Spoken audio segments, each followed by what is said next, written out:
নমস্কার বন্ধুরা, বৃক্ষবন্ধন চ্যানেলে আপনাদের স্বাগত। আজ যে গাছটা দেখাচ্ছি আপনাদের, এটা একটি বিলিতি আমড়ার গাছ। ছাদে বিলিতি আমড়া গাছ আপনারা বসান।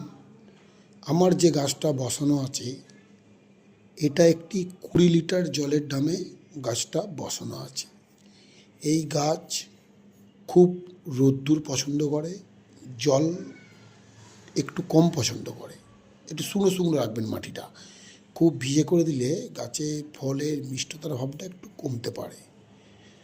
তো গাছটা একটা 20 লিটার জলের ড্রামে বসানো আছে এবং কত সুন্দর ফল ফলেছে সেটা আপনারা ভিডিওর মাধ্যমেই দেখতে পাচ্ছেন। তো আশা করি যদি ভিডিওটা ভালো লাগে আমার পাশে থেকে আমাকে একটু লাইক, কমেন্ট, শেয়ার, সাবস্ক্রাইব করে আমার পাশে থাকবেন। নমস্কার বন্ধুরা।